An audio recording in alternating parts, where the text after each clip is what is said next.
The chair of this tribunal asked me, when I sat down, whether I bore any resentment toward the Syndicate Conclave for what was done in year 1. I told him I did not. He seemed to find that difficult to believe.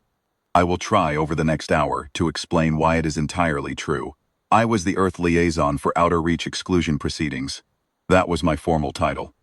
What it meant, in practice, was that I was the man the Conclave handed the paperwork to when they voted to cut us out. I did not fight the vote. I did not request a delay.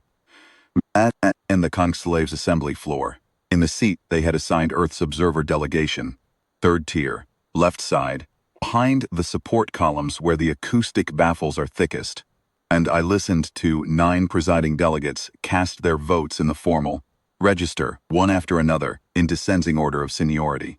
When the 9th vote was recorded, I made a note in my log, picked up my case, and left the floor.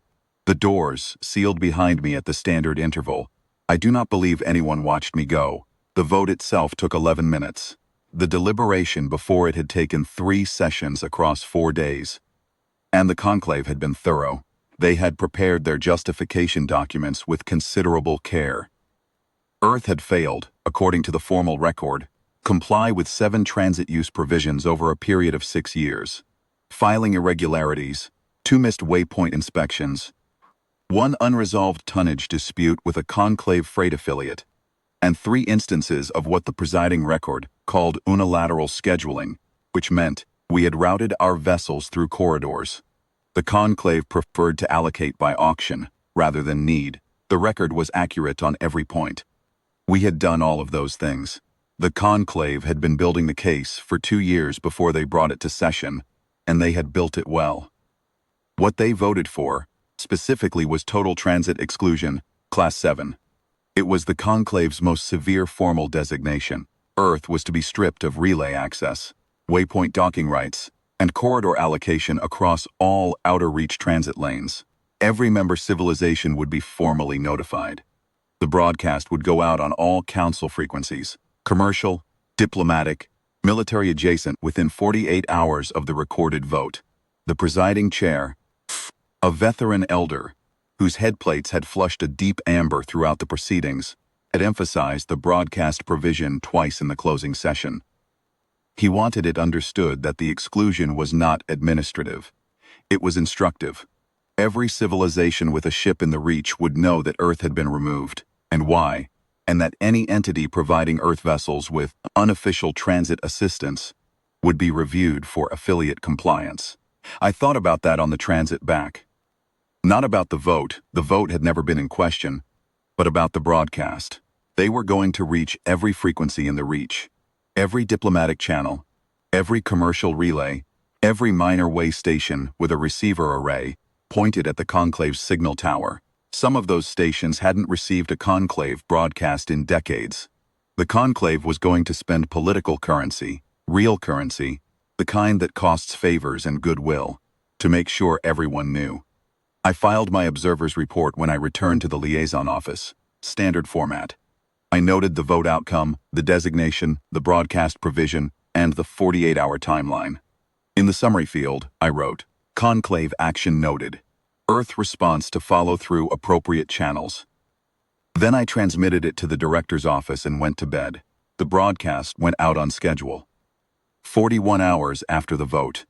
Every receiver in the outer reach with conclave calibration would have seen the formal exclusion notice, Earth's transit record, the 7 enumerated violations, and the conclave's stated rationale. It was, by any technical measure, an impressive piece of communications work. The signal was clean, the formatting was conclave standard, and the distribution list was exhaustive. I later learned they had even reached several independent stations that had let their conclave registry lapse. The presiding chair had personally approved an expanded signal envelope. Earth's response came 8 days later, through the standard diplomatic return channel. It was a single document, 3 paragraphs. The first acknowledged receipt of the exclusion order. The second noted that Earth was reviewing its transit requirements in light of the designation. The third stated that Earth intended to ensure continuity of logistics for its active operations in the outer reach by exploring alternative infrastructure and wished the Conclave's member civilizations well in their endeavors. The Conclave's Office of Diplomatic Receipts logged it and filed it. No session was called. There was nothing in those 3 paragraphs requiring a response. I want to be precise about the next 9 years, because the tribunal's record should reflect the sequence accurately. Earth did not protest. Earth did not petition for reinstatement. Earth did not approach Conclave member civilizations individually to seek informal transit arrangements, which would have violated the affiliate compliance clause and given the Conclave grounds for secondary action. Earth did none of the things the Conclave's compliance office had prepared contingency responses for. What Earth did was build. The first relay platform went up 14 months after the exclusion vote. In a corridor the Conclave had never bothered to map because the traffic projections didn't justify the infrastructure cost. It was a quiet piece of engineering. No announcements, no diplomatic notices. Relay platforms are not prohibited by any Conclave charter provision. The charter governs access to Conclave infrastructure, not the construction of independent alternatives. Earth's legal team had reviewed this carefully, I am told, some years before the exclusion proceedings began. The second and third platforms followed within 8 months. By the end of year 3 there were 11. By the end of year 5 there were 47, and the corridor they served had begun to develop, as corridors with reliable infrastructure tend to do. Freight operators who had been paying Conclave waypoint fees for decades found themselves with an alternative route. The alternative route had no waypoint fees. It had a flat transit registration, paid once per vessel per year, set at a level that covered Earth's operational costs, with a margin for expansion. That was all. The Conclave's first formal inquiry arrived in year 4. They asked Earth to clarify the legal basis for its relay network and whether Earth intended to operate it as a competing transit authority. Earth's response was brief. The network was private Earth infrastructure, operated for Earth's logistical needs, and available to any registered vessel that wished to file a transit application. It did not consider itself a transit authority. Earth considered itself a civilization with relay platforms. I was told later, by someone who had been present in the Conclave's working chambers when that reply was read aloud, that there was a silence of several seconds before anyone spoke. I was told the working group chair had read the final line twice. I cannot confirm this account, but I find nothing implausible in it.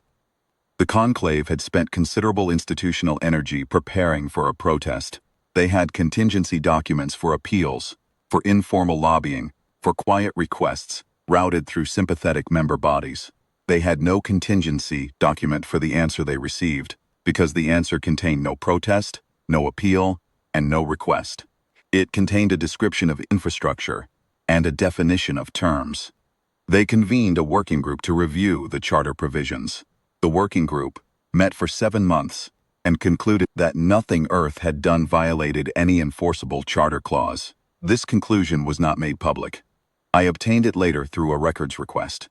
By year 6, a Durathi freight cooperative, one of the Conclave's older member bodies, with 7 generations of waypoint contracts behind them, had filed 412 transit applications through Earth's network.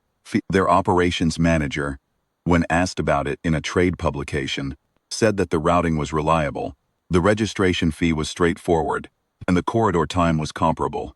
He said nothing else. He did not need to. In year 7, 2 more Conclave member civilizations quietly began filing Earth transit applications for their commercial traffic, while maintaining their Conclave memberships and their official public posture of support for the exclusion order. I will not name them here. Tribunal has their names in the sealed annex. One of them, I am told, had a senior trade minister who had personally co-signed the year 1 exclusion ratification. His ministry's freight division filed its first Earth transit application 4 months after he left office. Whether the timing was coincidence, I leave to the tribunal's judgment. In year 8, the number of defecting member bodies was 5. In year 9, it was 9, which is to say, every member of the Conclave was routing a portion of its commercial traffic through Earth's network, while publicly endorsing the exclusion of Earth from the Conclave's network. I was not in the reach for most of this. I had moved to a different posting by year 3. But I followed the infrastructure reports because it was professionally relevant, and because I remembered the broadcast. The Conclave's assembly floor went into emergency session in the 4th month of Year 9. I have the transcript. Presiding chair. Not the same veteran elder. He had retired by then, and his successor had shorter headplates and a more careful affect. Opened the session by stating that the Conclave faced a structural challenge to its transit authority that required immediate deliberation. The working group that had been reviewing Earth's network since Year 4 delivered an updated analysis. Their numbers showed that Earth's relay corridor now handled, by volume, more registered freight traffic than the Conclave's primary East Reach lanes. They had run the comparison 3 times because the first 2 results had produced what the lead analyst described, in his formal remarks, as a classification error we were unable to resolve within our existing framework. It was not a classification error. The numbers were correct. Earth's network, built in 9 years, in corridors the Conclave had left unmapped, but with infrastructure that charged a flat registration rather than tiered waypoint fees, now carried more of the Reach's commercial traffic than the system that had been in place for 200 years. The Conclave's own member civilizations had routed it there, application by application, without a single announcement. The session lasted 6 hours. The transcript is, in places, difficult to read, not because of anything dramatic, but because of the quality of the silences between the formal statements. There is a passage, roughly 90 minutes into the session, where the delegate from the Veteran Oversight Block presents a motion to reclassify Earth's relay network as unauthorized infrastructure under an obscure charter provision from the Conclave's 3rd decade. The transcript records that the motion was seconded. It then records that 3 other delegates asked, in sequence, how the Conclave proposed to enforce such a reclassification against a network whose primary users were the Conclave's own member freight operators. The motion was withdrawn without further discussion. The transcript notes this without editorial comment. The silence in the record at that point is, I think, its own kind of answer. No vote was taken. The transcript records significant procedural disagreement about what action, if any, was permissible given that Earth remained under Class 7 exclusion and therefore could not be formally invited to negotiate. The Conclave had considerable care constructed a legal architecture in Year 1 that made it very difficult to unexclude Earth without admitting that the exclusion had been a strategic error. Several delegates argued that the situation could be managed through informal channels. Several others argued that informal channels were exactly what had produced the transit application numbers they were now looking at. The session was adjourned without resolution. The formal readmission request arrived at the Earth Liaison Office 11 months later. I had returned to the posting by then. The director had asked me back, and I thought it only appropriate to be present for the close of the file I had opened. The document was Conclave standard format. The exclusion of Year 1 was formally referenced. The Conclave's desire to restore Earth's transit access was noted, and Earth was invited to submit a readmission application under the standard remediation protocol, which would require a formal review period, a compliance audit, payment of outstanding waypoint fees assessed against the 7 Year 1 violations. The document was 22 pages. I read it in full. Then I set it on the table. Our response was 4 sentences. We acknowledged receipt of the Conclave's communication. We noted that Earth's current transit infrastructure met Earth's operational requirements without Conclave access. Expressed appreciation for the Conclave's outreach. We said we would be in touch. The session chair of this tribunal asked me, when I sat down today, whether there was resentment. There is not. The Conclave voted to cut us out of a system we had been overpaying to use, then broadcast the news to every receiver in the Reach. Every station that got that signal also received, in the years that followed, our transit registration forms. The Conclave spent 2 years building their case and 41 hours distributing it. I spent 9 years reading infrastructure reports and a quiet morning reading 22 pages before setting them down. Some doors, when they close on you, open onto a corridor no one has bothered to map yet. We found it useful to map those ourselves. I have nothing further for the record.